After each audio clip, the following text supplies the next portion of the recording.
On diversity after the downturn. And I'm going to ask our moderator, Sandy Shamley, who is the Chief Diversity Partner with Steptoe and Johnson, who will be moderating the panel, to step forward. And I'll also brag a little bit about her. She is a graduate of our law school, and she is one of the members of our Board of Visitors, which is an advisory group to the Dean. And they give us good counsel, and they help us out in incredible ways. So, Sandy?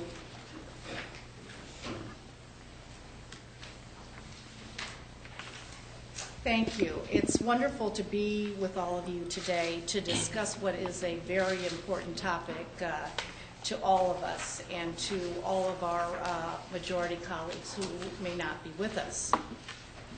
Have diversity budgets and programs been scaled down because of our economic situations?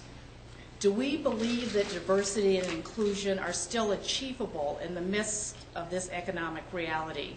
These are questions that we will try to address.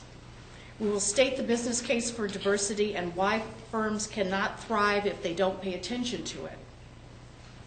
Diversity must not take a backseat in this economic climate. We cannot simply maintain the status quo. During today's panel, we will define diversity, since it means different things to different people, offer successful, practical initiatives we have instituted in our own firms to increase diversity in our profession and help with retention, provide tips and advice for students and law school career professionals.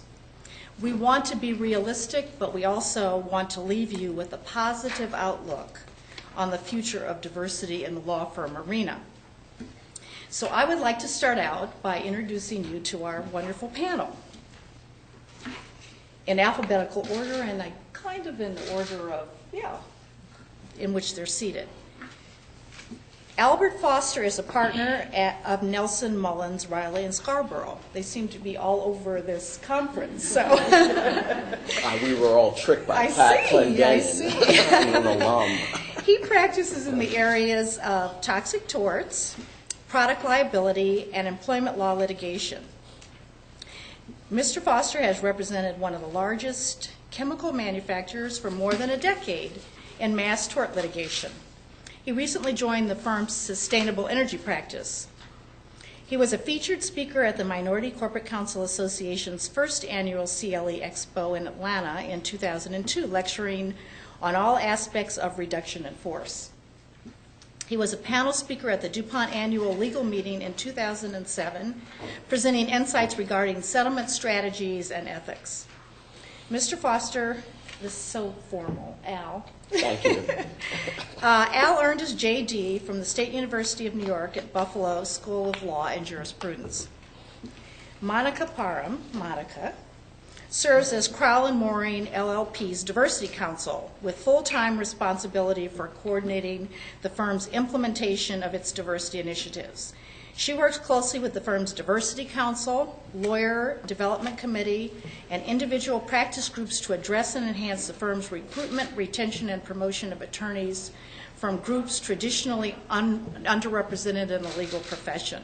She also facilitates communications regarding client expectations and assists in coordinating client development efforts focusing on diversity. The firm's overall diversity efforts were recently recognized by the MCCA, which awarded the firm the 2010 Thomas L. Sager Award for the Mid-Atlantic region. Prior to her current diversity position, Monica spent 12 years in the firm's litigation practice. She received her JD in 1993 from Yale. Ken Standard is a member of the Labor and Employment Practice in the New York office of Epstein, Becker, and Green. He is general counsel to the firm and chairs two committees, Diversity and Professional Development and Quality Assurance. He is past president of the New York State Bar Association, the country's largest voluntary bar association, and recently became a member of the Board of Governors of the American Bar Association. Crain's New York Business named Standard one of the 100 most powerful minority business leaders in New York in its most recent compilation. Ken has authored a number of published articles and continues to be a frequent CLE speaker, domestically and abroad. He received his LLB from Harvard Law School. Ben Wilson is a managing partner of Beveridge and Diamond, where his litigation practice encompasses a wide range of activities in state and federal courts, including commercial litigation, environmental litigation, employment litigation, and regulatory matters. Ben served as lead environmental counsel to the D.C. Sports and Entertainment Commission on the project to build the Verizon Center. Thank you, Ben. Ben is an adjunct professor of environmental law at Howard University School of Law. In 2009, he received the Wiley Branton Award for Outstanding Achievement in Civil Rights Law from the Washington Lawyers Committee for Civil Rights and Urban Development. He received his JD degree from Harvard Law School. And now let's move on to our various topics. And I'm actually going to sit down in a minute, but let me say that we want this to be a dialogue and a conversation. So although we will start to kind of present some of the more difficult and challenging topics, we also would like you to talk with us and to participate in this conversation. So I'm going to start with Ken to answer the question one of the questions that we were given, which is diversity achievable in the midst of the economic recovery that we're in? Does anybody here expect me to say no? And Ben and I obviously went to Harvard Law School in a different era. You notice he's got a JD. I have an LLB. I've never changed my degree. But we got the same unpleasantly hard education. Yes, diversity is possible despite the economic downturn, and perforce it's going to have to occur. You may have seen the recent statistics that have been issued by the Census Bureau, which show the present demographics of the population. Hispanic Americans, or I should say Hispanics, not all of them are yet Americans. Hispanics are now the largest minority group in the country, about 15 or 16%. African Americans or blacks, which had been traditionally the largest minority group in this country, if we're talking racially and ethnically, are now about 11% of the population. And one reason I make that point about traditionally have been, because if you look at things such as diversity on the bench, you'll see the largest segment of the diverse members of the bench are African Americans, despite the fact that Hispanics have now exceeded them. You will see that Hispanics, Asian Americans, and the almost always forgotten indigenous people make up the rest. In terms of Native Americans, Indians, whatever we call them, it's about 1/10 of 1%. We see the same very, very disturbing demographics if we look at the overall legal profession. So if you're looking at the percentage of minorities in the population and you're looking at the growth patterns of the minorities in this country, we're seeing that diversity is inevitable in every aspect of our economy, or the economy is not going to be able to continue to be the dominant economy in the world. We know we are already threatened by China, for example, which is now, even before what has happened in the last several weeks, has displaced Japan as the second largest economy in the world. One thing we need to keep in mind, however, before we become overly alarmed, is look at the difference in population between China and the United States. Their population is about 5 times our population. So if you're looking at per capita economics, you'll see that we still are the dominant economy. And I think one of the reasons that we are the dominant economy is our educational system, and is our history of innovation, and is our history of competition. And because of that innovation, because of that competition, because we have showed through the years our ability to adapt and to change, to meet changing circumstances, that makes me feel optimistic that diversity will happen.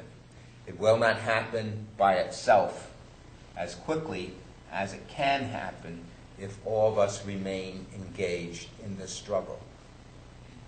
If you look at what happened in the last 3 or 4 years, and I'll tell tales about my own firm and about the legal industry, and I call it the industry rather than professional legal industry in general, you'll see that we've gone through very tough circumstances. We've got instances of, in the big law firms at least, and people like to talk about big law firms even though they are not the most important sector of the profession. But if you look at the big law firms, you'll see what the impact has been on law students, not simply law students of color, not simply female law students, but all law students. We have, you've heard the expression, the lost generation, referring to that generation after World War I. But we have a lost generation of law students if we're looking at big law and if we look at the trickle-down effect. Because those law students who normally would have been employed in big law, to a large extent were deprived of those opportunities. And obviously they needed to find employment, so what did? They went down market. And by going down market, they displaced people who came from law schools, and I'm not using this in any denigrating way, from law schools which were not in the same tier as the big law recruits from. And they took the jobs in the public sector to the extent those jobs were still there. Some of those jobs disappeared then, and a lot more of them are probably going to disappear within the next year or two if you look at the budget problems that exist at the federal government level, at the state and local level. So there's all this push down. Many of the students who went to or thought they were going to go to big law firms and were deferred or had their offers withdrawn, in some instances they got regular jobs in the not-for-profit or in the governmental sectors. In others they took interim jobs relying on stipends that were made available to them by big law to help assuage the stresses that those students were finding. And those of you here who are familiar with the cost of law school now, and the cost of college, and the debt burden that students face, know it's incredible. I know the debt burden I had when I got out of college and law school, and how long it took me to pay it off. And when I went to law school, it cost about $2,000 a year to go to Harvard Law School. And that was a long time ago, but that was tuition, room, and board. And my wife was working at the Harvard Coop and helping to pay our living expenses, and then I had scholarships and loans, and also got help from family members. But even so, the debts I incurred in college and law school, it took me about 15 or 20 years to fully pay them off, and those debts are minuscule by comparison with today. So it's a challenging, perhaps even depressing situation that our graduates are facing. And I think maybe some people should reassess their options and reconsider whether law school is really the best choice for them. I would not want to dissuade anybody who is really committed to going, but those who maybe have a marginal interest should consider whether the investment of time, the opportunity cost, that is the fact they're not earning while they're in law school, so the opportunity cost, and the financial cost on top of the opportunity cost, whether they're going to ever recoup those investments, and whether they're going to be able to find satisfaction in the practice of law. It is, in my view, a very hard profession. There are a lot of rewarding moments, but there are also a lot of opportunities for depression for some people. There's a lot of stress. I'm still active, as you know, with various bar associations, and I'm familiar with what the people who provide assistance, provide counseling, provide referrals, that they are finding that their workloads have increased because of lawyers who are stressed and resort to drugs or other unhealthy behavior. So people should think about the decisions. Now, in my own law firm, we have been challenged more than ever in maintaining our diversity numbers. We still are among the best. We have as many black partners in our firm as most firms have, or looking at averages, as firms on average have total minority partners. We do similarly well with female partners. Our numbers are better than most. But it's a continuing challenge. It's a challenge to find people, to develop them, to retain them. And we have to work at it all the time. I think that's enough for me. Preliminary comments. I'd like to come back later and join in the discussion. Okay. I'm also sweating under these hot lights here. And I'm going to take off my jacket with the audience indulgence. Let's have Al talk a little bit about how we define diversity and inclusion, and a little bit about the barriers to diversity and inclusion in our setting, which is law firms. Good morning. I was given a really simple task of defining diversity. And as I reflected on that concept, I recognized that Sandy had directed me to the edge of the rabbit hole. I've got a better understanding of Alice's dilemma. Notwithstanding, diversity encompasses a wide range of experiences and characteristics, including the ones we discuss all the time: gender, race, national origin, disability, sexual orientation, religion, political affiliation, marital and veteran status. I think in broad terms, diversity is any dimension that can be raised the differentiation of groups between groups and people. It means respect and appreciation for differences. Monica's taught me for years that diversity should not be limited to Title VII protections. Diversity provides organizations with various behaviors that impact how decisions are made, how approaches to management styles and forms of communication are created. One thing I'll just mention,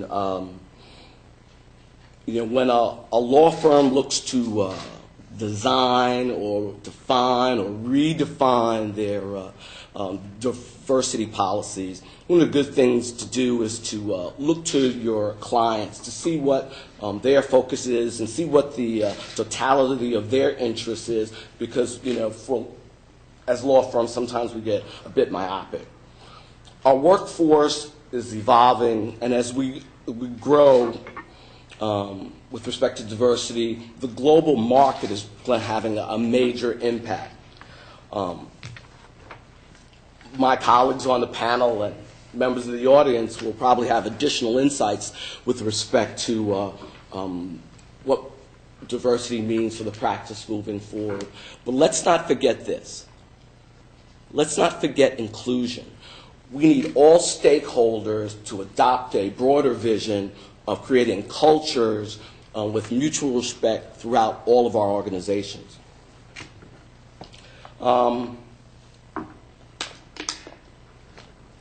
What does diversity mean in the global marketplace context?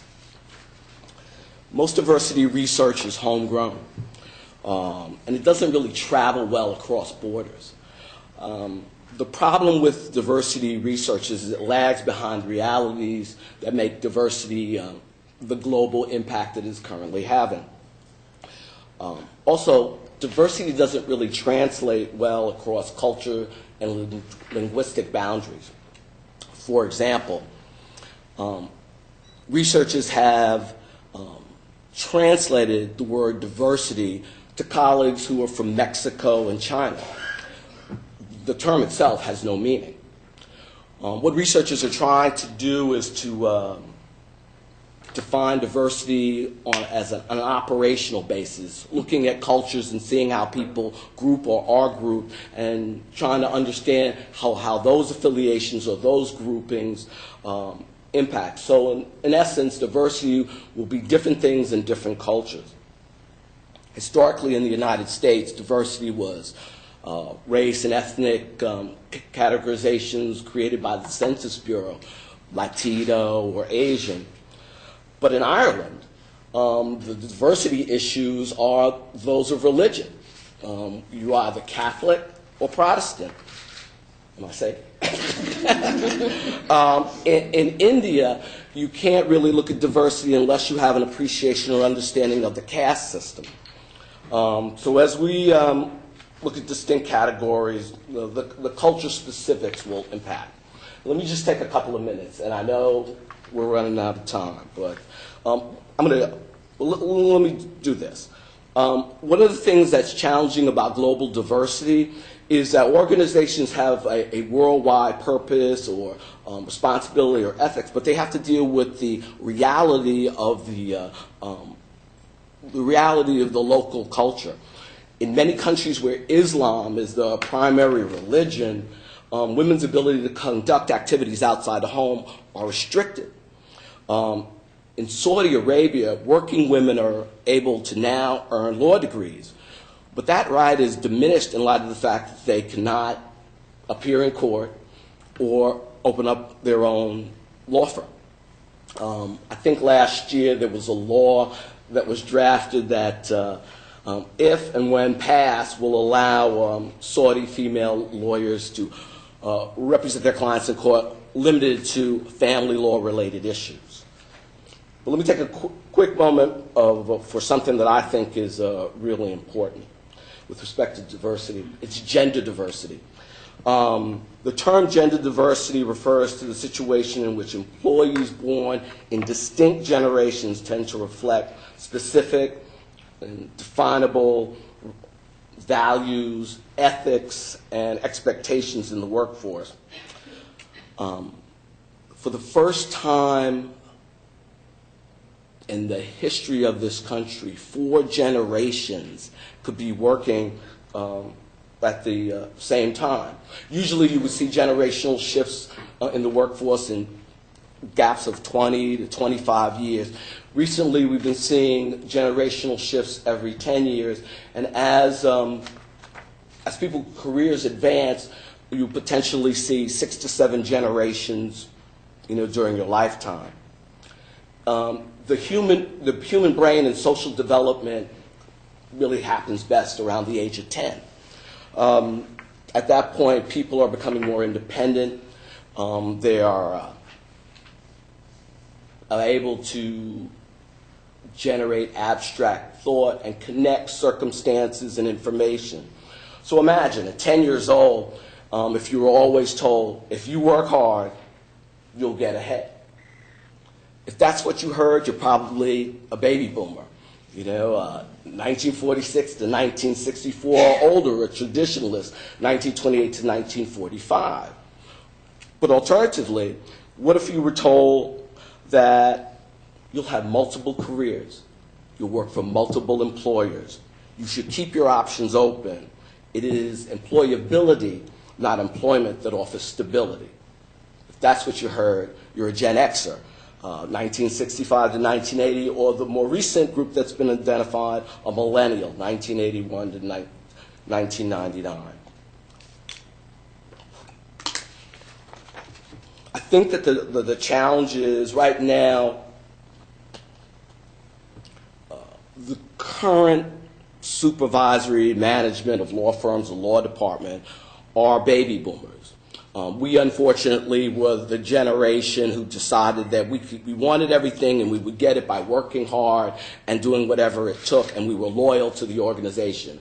It's our generation that created the workaholics, And then when you look at our colleagues, our younger colleagues, the Gen Xers, they've watched their parents work and be loyal to a company just to be right-sized. And as a result, the Gen Xers refuse to give up some of their personal lifestyle and, for the firm. They work a little differently. They rather work faster, using more technology. I think the bigger challenge for us boomers is going to be when we have to and I have them here, two of my millennial colleagues, because, you know, that generation was a really loved generation. Those children really wanted it. And from a very young age, they were always told they could do anything and they could have everything they wanted. You know, if you look at the research, 3 or 5 millennials think that they could potentially be president of the United States. But the way they interact, or the way we interact, is different. If you want to, and I'll quickly do this, the way you want to differentiate between the generations is how they sort of look to or understand collaboration. The traditionalists, the older generation, many people call the greatest generation, they take direction from the top down. They don't really collaborate. The baby boomer generation, we love to collaborate. We love to have face-to-face meetings. We love to have everybody hands on deck until the project's done. If you talk to Xers, what they'd rather do is they'd rather be more autonomous. They'd rather be given a role and be left alone so that they can complete it in any way they want to do it. They want to limit the personal interaction in terms of meetings, and they'll collaborate, but they'd rather collaborate via software. On the flip side, millennials, I mean, collaboration is what they do. They love to share, although they do like individual recognition within that sharing. And again, they will collaborate, you know, based on technology. And if you don't provide it, they'll usually provide the technology and applications on their own. But one thing is, you know, leadership of organizations should consider 3 things for their colleagues of all generations. Generational differences are to be respected and valued and not resolved. There are no right perspectives. Generational differences are not identity differences.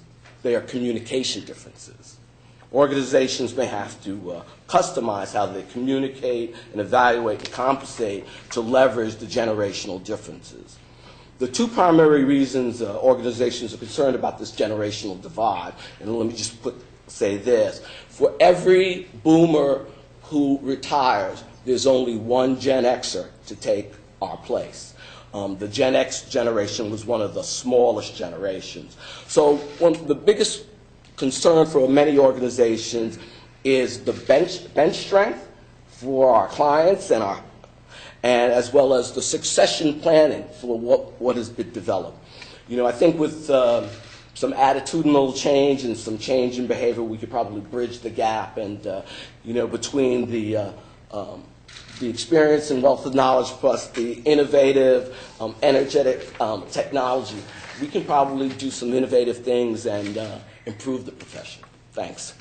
Thank you. Monica. Yes, well, we've talked about, I think our first 2 speakers have underscored that one of the key words today is flexibility.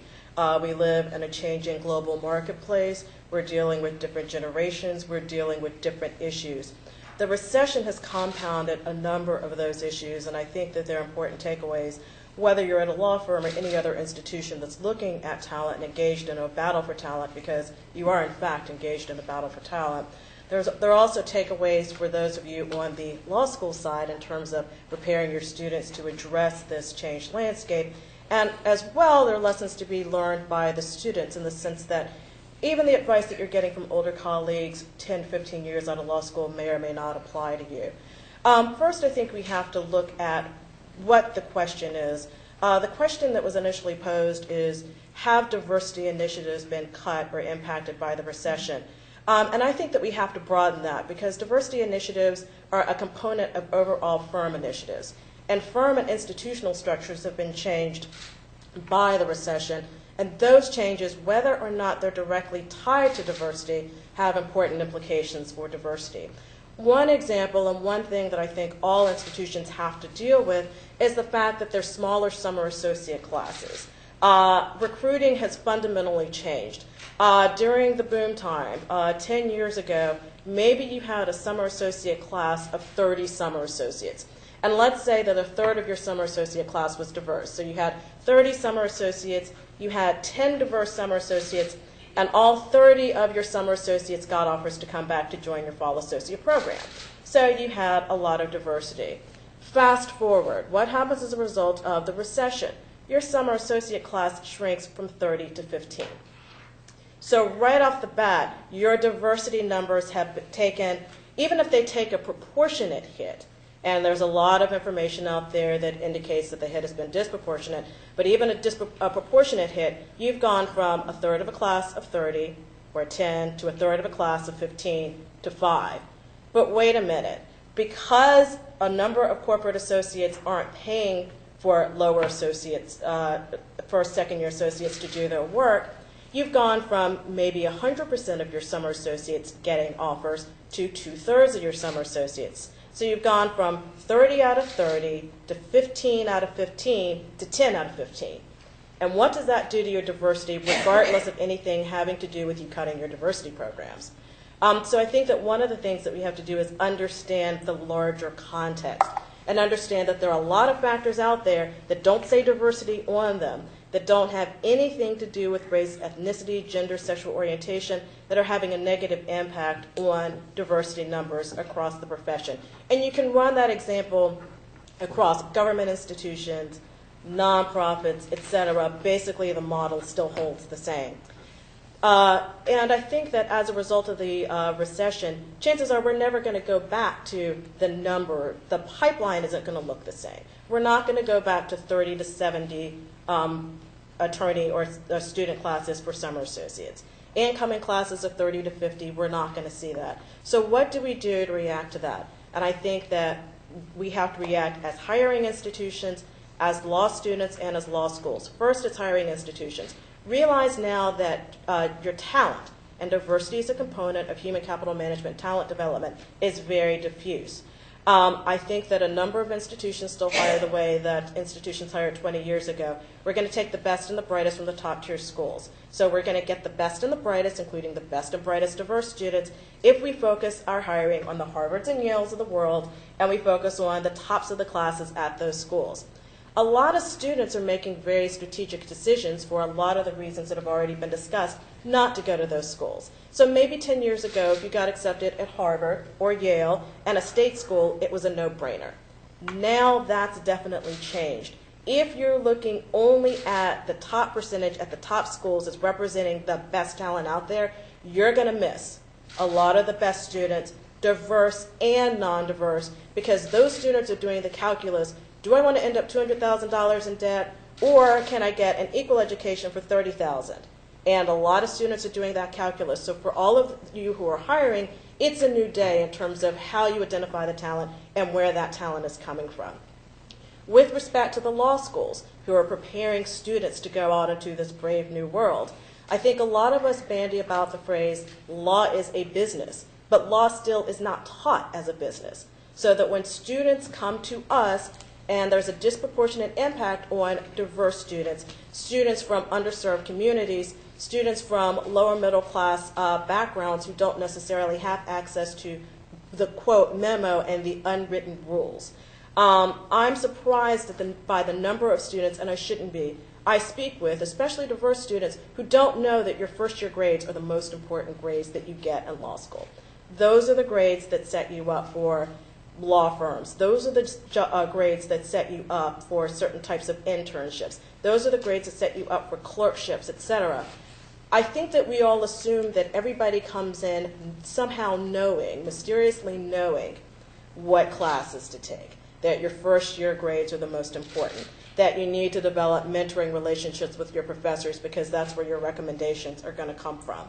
But if you're from an underserved background, if you're from a background even that's not underserved, where you don't have one-on-one contact with lawyers, how do you know this? And I think that law schools, particularly with respect to their diverse students, need to make sure that students understand how do you set yourself up for whatever future job it is in this environment. Because again, it's a lot more competitive.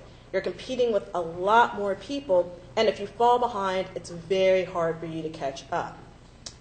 Another thing that I think that the collective we need to focus on with respect to preparing our law school students, particularly our diverse law school students, is learning the business of law. I took a group of women of color law students out, and this was late 2009, so about a year ago, for a mentoring dinner. And one young lady said to me, well, I'm interested in commercial real estate. What can I do about that? And I rather facetiously turned to her and said, have you been watching the news? And she looked at me, deer in headlight, and I realized that she hadn't. And if law is a business, then we need to teach law students, especially diverse law school students, how to treat it like a business from day one when they enter law school. Yes, you need to learn the legal tenets, but you know what? You also need to read the newspaper. You need to watch TV. You need to figure out how is the business aligning. Do I look silly if I ask about commercial real estate when the real estate market has bottomed? Is it silly if I ask about commercial real estate and I say, well, what do you know about the trends in REITs, and you don't know what a REIT is? You look a little, but people have to be armed, people have to be mentored to figure these things out. And finally, I'm incoming president of the Women's Bar Association in DC, and one of the things that we focused on in the past year was navigating the corporate matrix. And it focused on the advancement of women in in-house law departments, but again, it got back to that intersection between law and business.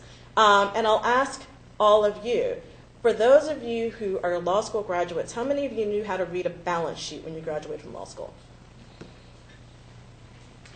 How many of you learned how to do that in law school?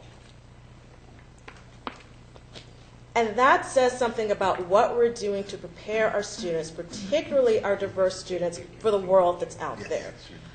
We know that because of the impact of the recession and otherwise, a large percentage of students are not going to go directly into large law firms. We know that they're going to, as Ernest Tuckett mentioned on the first panel, hang up their own shingle. How can you hang up your own shingle if you don't know how to read a balance sheet, let alone devise payroll, let alone read and sign a lease for real estate, let alone hire people? So these are the things that we need to make sure that our students, particularly, again, our diverse students, have a really good handle on.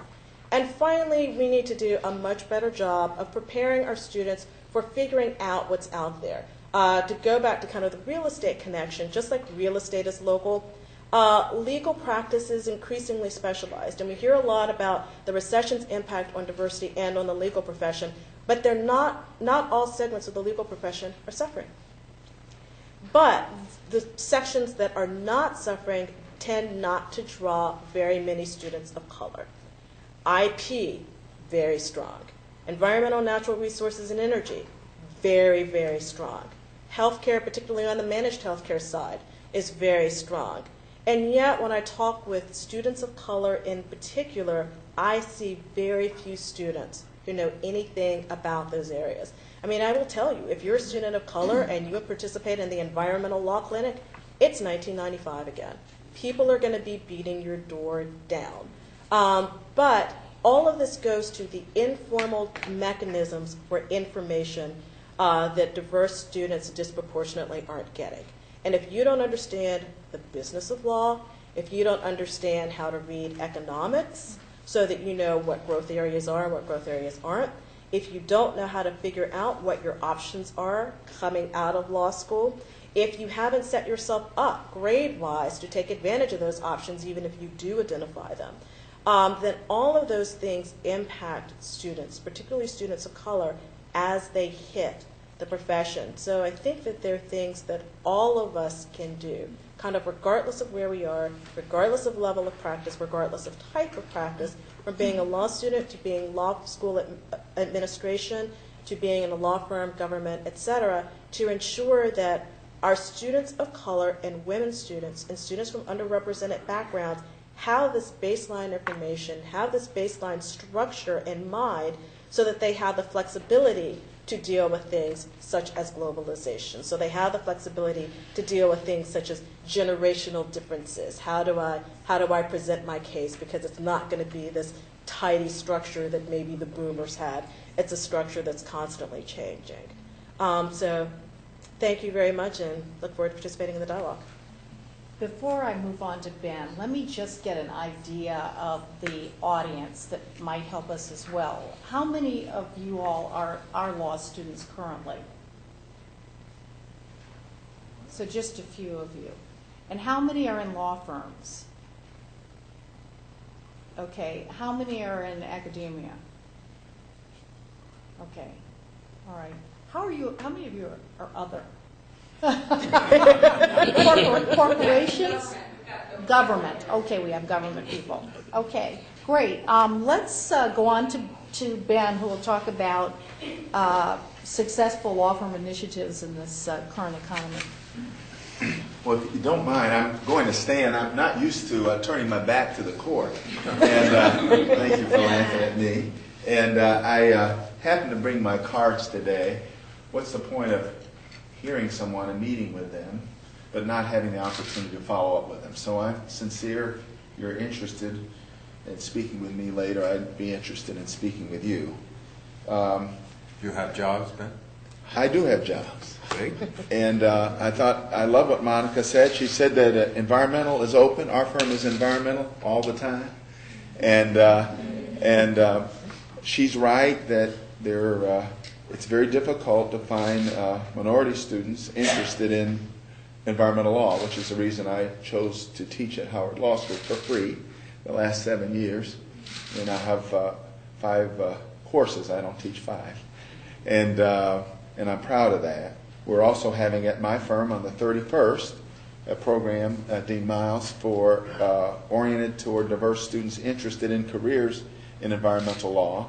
And students from area law schools are invited to attend. We have about 9 to 10 people who are senior at EPA, at the Department of the Interior, at local corporations here, in the top 10 of the Washington Post local corporations. So our point is we're going to paraphrase an educator of a different era, we're going to cast our bucket where we are and see what we might do. It's hard to tell you what works in 7 minutes, because if I could tell you what worked in 7 minutes, you'd say, what took us so long? The short answer, though, is I'm an optimist. I'm not a pessimist. Unlike Mr. Tuckett, I enjoyed hearing him speak today. He said several times, but you know, this is what I would do, but I don't have responsibility for it. Mr. Tuckett, I've got responsibility for it. And, but as I said, I'm interested in succeeding. I'm interested in winning. I used to have an old coach who would Friday, we would tour the stadium, and he would always say, it's nice to be here. And I would turn and look at him. I'd say it'd be a hell of a lot nicer to win. And that's what we come to do. Every day is to win and to succeed. Our speakers are correct. Someone said earlier, it might be you. She said the color of diversity is now green. Madam, the color of diversity has always been green. And the fact is that we've ignored it. That's what those boycotts were about in the Deep South, right? They finally realized we're going to allow you to have a bus driver on Negro routes. That's what Dr. King asked for in Montgomery in 1955. That was his major request, because we fear you're not going to buy at the local department store or the local grocery store, the local whatever kind of store it was. It has always been green. And sometimes we've been so narrow-minded we would deny the green interest. We cannot afford to do that. I disagree very slightly with my good friend Ken Standard, who's a wonderful man, lovely nieces, outstanding lawyers in their own right, and I've had the privilege of knowing him for 20 years. But I don't think we can assume victory. Victory can never be assumed. I'm not assuming. I'm just talking about inevitability. I like it. Well, I like inevitability. But my clients want to know, can you help me now? Not tomorrow, not 15 years from now. Ask Al. They want to know, can we win this case? And someone was saying, well, we don't see many people of color in bet the company cases. Well, Al's been trying those cases for 16 years. And there are others of us who've had the privilege and opportunity, but there need to be more. Well, let me be specific. We talked something, I think the earlier panel talked a lot about the call to action. I came in about 9:30. You may have talked about this leadership, LCLD. Did you talk about that as well? Well, we need to turn the page. There are about 58 companies that have signed up for LCLD. And the idea is there's been frustration in corporate America, and for many of us in law firms, that we've not seen as great progress as we would like. And the question is, will LCLD filter out? Is it all talk or action? I'm hoping it's action. One of the things we're working on is a Rooney Rule. Do I have any football fans here? All right. Any Pittsburghers? All right, well, there he is. There he is. You will recall that Art Rooney, the Rooney family's owned the Steelers since the 1930s. Failures until about 1970, and this unknown guy from Texas, Mean Joe Green, and Terry Bradshaw, couldn't spell cat if you spotted in the C and the A, changed the fortunes of the Steel City. But what Mr. Rooney did in the NFL, in 1979, only 6% of the coaches were African American, about 80% of the players. And so what they said was, when a new coaching job comes up, there must at least be a black candidate interviewed. And sometimes that made for what was really a perfunctory interview. But now 22% of the coaches in the NFL are black, including Tony Dungy and Tomlin, the fellow who won the Super Bowl 2 years ago, and Lovie Smith, the fellow who lost the Super Bowl or a couple years ago. The fact of the matter is they've changed the face of professional football and of college sports. We're going to try to do that same thing in the law. And we're still working on it. I happen to be one of the authors. And so if it fails, it's definitely my fault. But what we want to do is we want to say to a corporation that signs up to be a part of the Rooney Rule that at least when they do an RFP, that at least 2 of those RFPs will include a woman or a diverse partner as a relationship partner. Now, law firms can play games. What's a relationship partner? We call it the key partner. We call it the lead partner. How do we handle origination credit? Well, that's one good thing. I never believed in allowing someone to fake us out on a consistent basis. And so our ultimate point is, whether you call it origination credit or management credit or billing credit, whatever you call it, however you call it in your firm, make certain that this woman, this diverse partner, is treated in the same way as others in your firm who are the relationship partner. Now, are we going to simply accept their word? No. We believe we need to trust and verify. As President Reagan once said, my goodness, quoting Ronald Reagan. But there's some truth to that. So we're looking to have a certification, a representation from the company that they have done this. But we're also going to look for the managing partner, the managing principal, the woman or the man for whom the buck stops, to represent that they have adhered to this policy and people have gotten the credit to which they're entitled. This is an idea that's going to be challenged. Some of you saw in the Los Angeles Times legal rag, maybe not LA Times, but an LA legal rag, yesterday, criticism of Walmart for similar approach that they are undertaking. The criticism was, well, gee, Monet, this is simply affirmative action, and you're going to cause resentment of that minority partner. They will simply be a token. The fact of the matter is, some corporations have named as their relationship partner a minority person or a woman person, but in reality, when they go in the back room and they divvy up the pie, that person isn't getting credit. Well, where I come from, forgive my English, Dean, that ain't right. And so we're going to force them to certify that they treat the women and minorities who participate in this program the same way they treat anybody else on any other matter in terms of allocation for credit. Because credit, listen, I became the managing principal of my firm not because of my good looks. Thank you, but laugh a little harder. And it wasn't because of where I went to law school. It's because I had business. Okay? If you have business, you're like a 16-year-old boy with a red sports car. You become taller, you become better looking, you become interesting. And it sounds like somebody else knows about little red sports cars. And but that's the reality, and that's why Monica and other highly intelligent women like her are placing an emphasis on building a practice. We're talking about having partnerships with law schools, and many of us do. But personally, I try to get out. I speak at about 8 to 10 different law schools each year. They always want me to speak to the Environmental Law Society. Why? Because while we're a small firm by Washington standards, we have more environmental lawyers than any firm in the country. And so I insist, when I go there, be sure I get to meet the students from BALSA and from the from the similar groups that for Hispanic and Asian LGBT students. In short, I will do you, but you're going to have to do me. Again, you can see I'm full of these original, eloquent phrases. And you're supposed to laugh there, too. But in any event, I do believe that.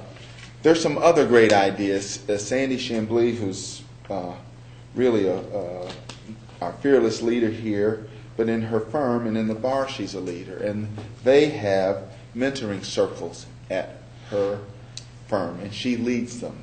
And she makes certain that others do the same. At my firm, we have a program called APEX, and what we're trying to do with our senior associates is to teach them about business development. Now, the fellow who was the managing partner before me, he said, Ben, we shouldn't talk about business development. It's far too serious. You're going to make them nervous. But my theory was that young attorneys, associates, wanting to be partner one day, they think about business development the way teenagers think about sex. They may not be doing it, but they're certainly thinking about it. And so, it sounds like somebody's familiar with that too. And so my point here is I think we have to engage people and have the dialogue. 40% of the partners in my firm have been partners for 5 years or less. And a little bit, one thing you learn about living in Washington, D.C. is that you strut and fret your hour on the stage, soon to be heard from no more, right?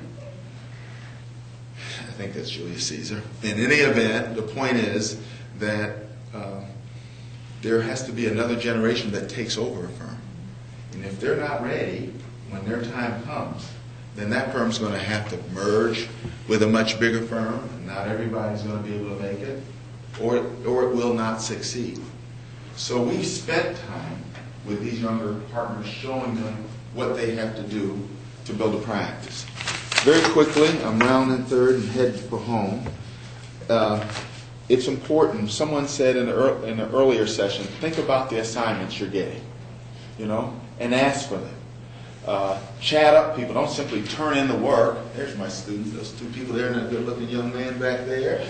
Don't simply say, here's the memo I did. Ask them about it. Whatever happened in that case. Think about what's going to happen next and how you can help. How you can make Al's life easier. How Ken doesn't have to stay up late at night. And if you got it, if you're covering it, they don't have to worry about it. And they're feeling a lot better. And they see the wisdom and the value of having you on their team. This idea, young woman from, what's her name, Parker from TD Bank, I thought she made a great point. She was following up on what Vita said about Dodd-Frank learning to, when a new statute comes out, that's your chance to be on the same playing field with Monica. She may have been practicing longer than you, but now she just read about the act today too. And so it gives you a chance to become an expert. I believe that you have to cross lines. You have to cross over. In music, I can make, a music that a certain group will like, or I can make music that everybody buys, right? The sound of young America. Isn't that what Barry Gordy said? And so there's a reason he said that. He was trying to sell records to everybody. My point to you is that your mentors can be of any race. Those that can help you can be of any gender. Okay? 80% of my clients are women, and 80% of them are diverse women. You might say, how could that be? The short answer is I think women know what it's like not to be given a chance, not to be taken seriously. How many of you have ever been told you're too tall, you're too short, you're too fat, you're too thin, you're too this, you're too that? I guess I'm the only one. hate that. But when I hear that, I clench a little bit. I'm ready to play. All right, that's the way it's going to be. Let's get ready, and that has to be the mentality. And so, listen. There are things that can be done. We need to work within the bar, with MCCA, with LCLD, with other groups, with the Women's Bar Association. These are all things that need to be done. We started a Diverse Partners Network here in Washington. I'm proud of that. And we have approximately 300 partners of counsel, diverse attorneys, not African American only. And the reason for that, I thought, what if my daughter were in San Francisco? I don't think African Americans in the majority went over there. Or she was in Miami, or she was in Houston, And I was aware of the statistics that Ken just told us about. So we have to work with others. We have to collaborate. We have no choice. But together, we can succeed. 21 years ago, there was an article in the Chicago Bar newspaper about the difficulty that African American summer associates were having. And they interviewed this one fellow, who was a second-year law student, and he said that the fact of the matter is that minority African American associates oftentimes don't have someone to talk to as mentors. They're not getting meaningful work, and they're also unfairly seen as not being as good as others. That summer associate was Barack Obama. It's 1990. 21 years, a summer associate, becomes president of the United States. Well, I guess what I would say is that the future is in our hands. We have every opportunity to make it as we wish. We have to be bold. We have to be aggressive. We have to be fearless. And we have to be collaborative. With that, I'm going to shut up and hopefully left some time to talk. We have plenty of time to talk, and please do jump in, anybody who wants to either interject or to ask a question. Let's circle back around to what our biggest challenges are, because I don't think any of us sitting here thinks that we don't have ongoing significant challenges, despite the fact that we've all been in this area of the profession for quite some time. So let's talk about what you all consider to be our biggest challenges, how those challenges have been impacted by the economy, and what creative things we've been trying to do to address those challenges, to ensuring that we have a diverse and inclusive law firm environment and legal profession. I'd like to pick up on some comments that Ben made and then talk about what I perceive to be the biggest challenge. Ben missed two opportunities. One was to do with the inevitability.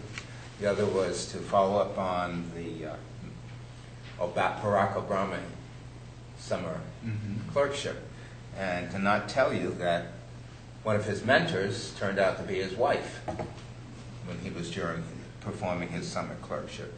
And you also mentioned the Rooney Rule. And there's a Rooney connection to Barack Obama, too. Western Pennsylvania was hostile to Democrats and hostile in particular to Obama. But Art Rooney endorsed Obama, risking the wrath of the Steelers fans in that part of the country, and came out and supported Obama. He got rewarded with an ambassadorship afterwards, but took courage. I think it is inevitable that we are going to become a more diverse country, and we're going to become a more interconnected world. There was a comment about Muslim lawyers and the limitations imposed on female lawyers in Saudi Arabia. And coincidentally, I am chairing a panel this fall in Panama where we're talking about what diversity means in the context of global law firms. I have one candidate, a Muslim lawyer, female Muslim lawyer, I hope I can persuade to be a speaker on that panel. And that's something that we all of us here, particularly the younger ones here, are going to have to face as we practice law. That the practice of law is going to be increasingly global for all of us, even those of us who may not be in cities that you think of as having a global presence and a global role.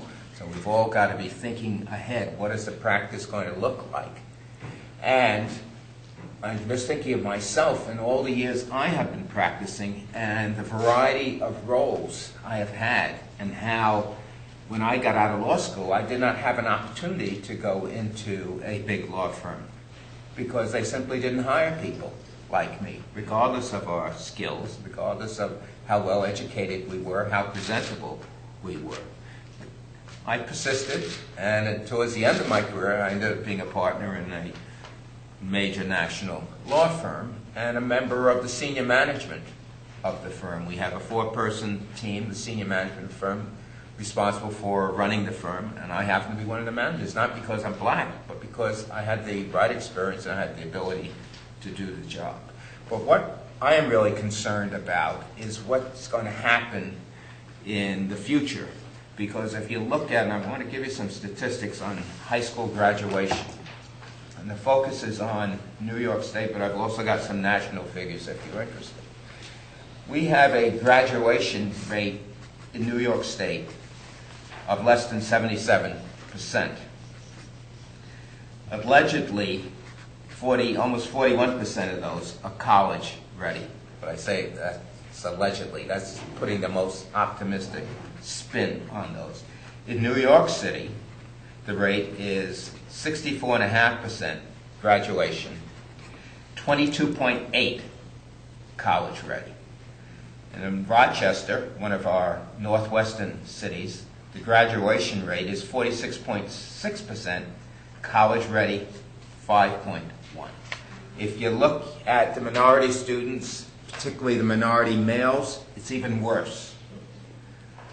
In my own experience, since I've been with Epstein, Becker & Green, I've made it a practice of hiring a couple of law students each year.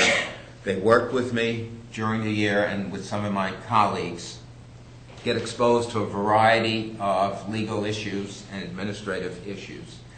And if they work out well, they will stay with me for the 2 years. I try to get them in between the first and second year, and they will work full-time during the summer.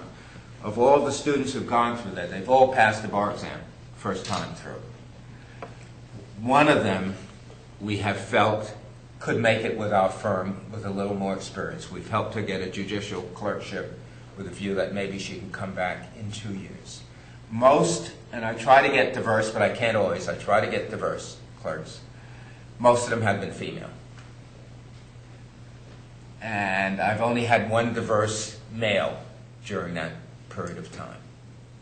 And that is an experience that, as I said, I think is increasingly common, and it creates not simply issues for us in the practice of law, but it creates social issues in terms of if people want to get married, who are the female lawyers? If they want to marry another minority, who are they going to marry? Who has comparable cultural background and can expect to be a full contributor to the economic success of the family. So it's a serious issue. We at Epstein, Becker & Green and me individually are working with a number of groups who are focusing on pipeline issues. There was mention of street law, that's one such group, but there are a lot of other groups. As a matter of fact, I had a meeting in my office about 3 weeks ago and got a variety of people together, a number of them from groups working with youth, also had representation from our highest court in the state. One of our district attorneys came. This district attorney came because he has a particular interest, not simply in putting people away, but trying to keep people from getting into the justice system. He runs a number of youth programs. So there are a lot of people who are interested in the issue, who recognize the issue, but we need more people to recognize the issue and get engaged in trying to do something about it. We shouldn't simply focus on dealing with the immediate issues of diversity in the profession, but I think we should look at the bigger picture and what's going to be coming down the pipe and get involved if you have the time and the inclination with one of these pipeline programs. I'll be happy to talk with any of you afterwards about how to get connected. And I guess I see the biggest challenge as translating all of the changes that we've been talking about into meaningful action at the individual level.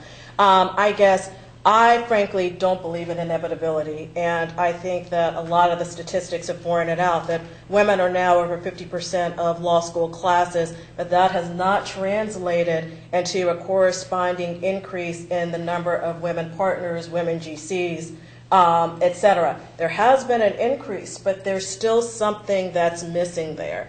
And I think that a lot of these demographic changes likewise haven't been reflected. While the Hispanic population has grown, there hasn't been a meaningful expansion of Hispanic opportunities in law schools, in C-suites, in the GC positions, in partnerships. So I think the hardest thing that challenge facing us is linking those demographic changes to changes in the power structure. Because increasingly there's a disconnect between the power structure, and those are still the people who are doing a lot of the hiring, who are running institutions, and the people who are coming in, what the marketplace looks like.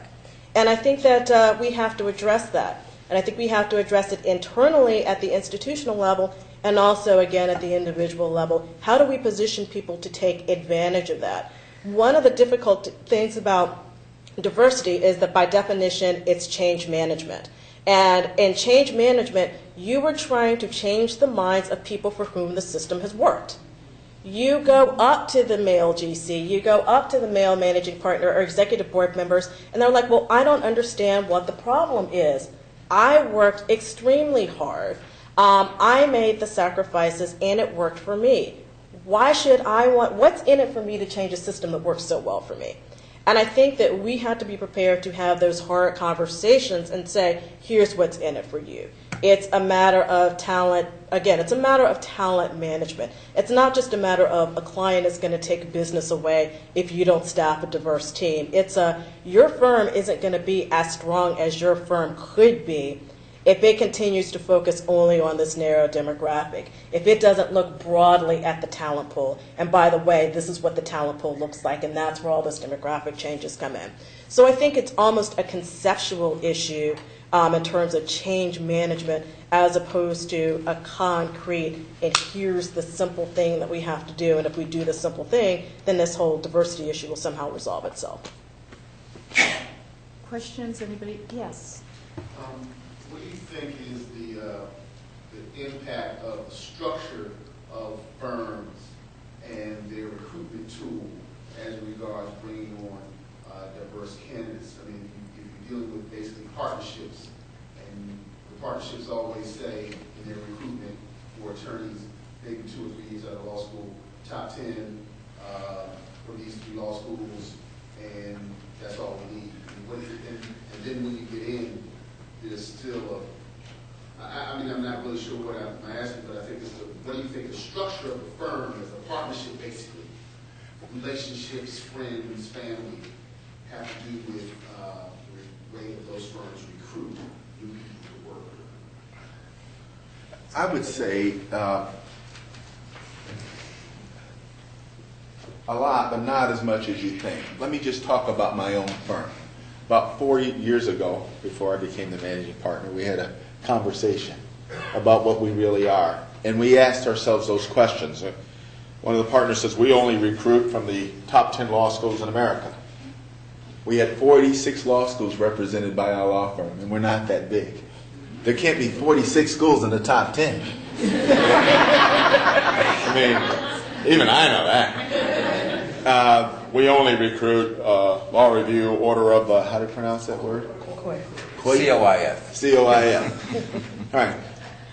Wrong. Only about 23 or 24% of our attorneys were that. We only recruit judicial clerks. Well, turned out that was only about 20 to 25%.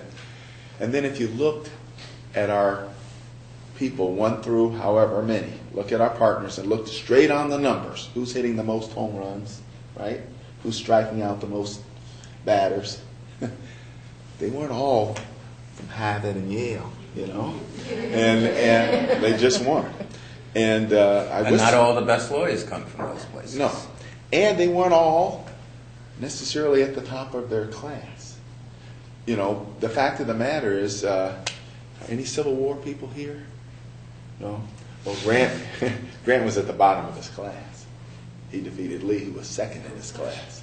Eisenhower didn't do so well either. Yeah. So all right. My argument doesn't work all the time.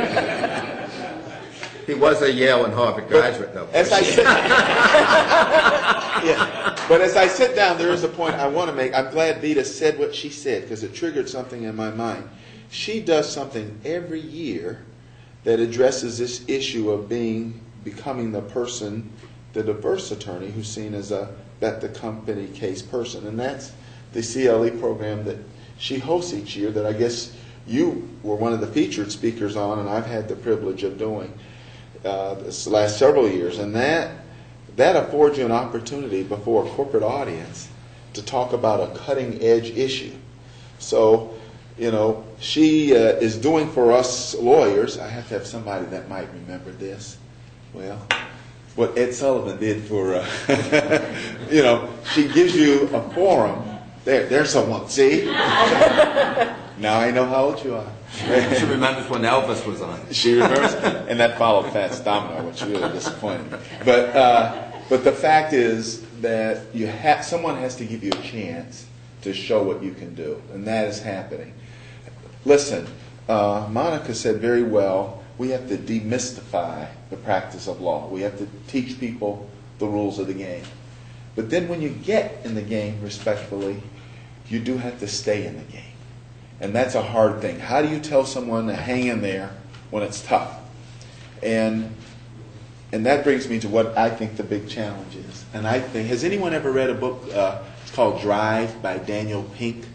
Yes? Excuse me?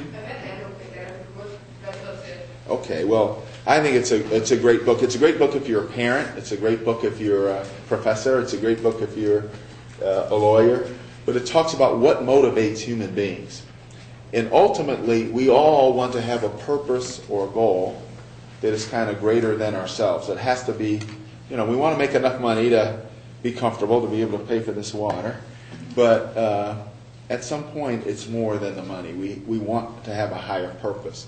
And so the challenge of the law firm is to connect with this emerging generation and even older people that are in the firm about why should I stay in this line of work?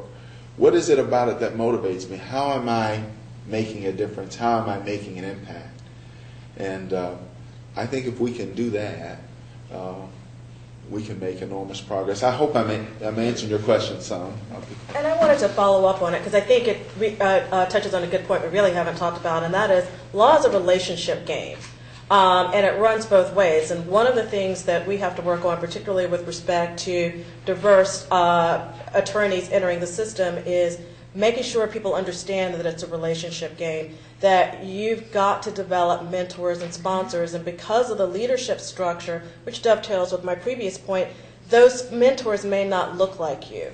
That you've got to develop relationships with people who can teach you how to be a better lawyer, who can teach you how to be a business person, who can recognize as you develop into a better lawyer and business person and give you assignments that reflect that. So you need to have a lot of different people, some internal, some external, to form that mentoring and to give you a profile so that then you're in the sponsorship realm. And sponsorship and mentoring are very different things. There was a very good article in Harvard Business School review, and it focused on women, but the lessons are equally applicable to attorneys of color and from other underserved communities, and that is you have to have the sponsor, the person who can say, you have the goods, now I'm going to stand behind you with my influence, my book of business if you're in the private sector, until you get to the next level. And you need somebody at every level. So when you're an associate, you need somebody who can help you get to the counsel level. And when you're counsel, somebody who can help sponsor you in a partnership. And then, and I think this is kind of the new frontier of diversity, I think a lot of diversity conversations have stopped once people get into the partnership or once they get into a certain level. And we really don't talk about leadership. What does it take to get to the next level? What does it take to get on the board of directors, into the C-suite, or onto the management board, and to managing partner?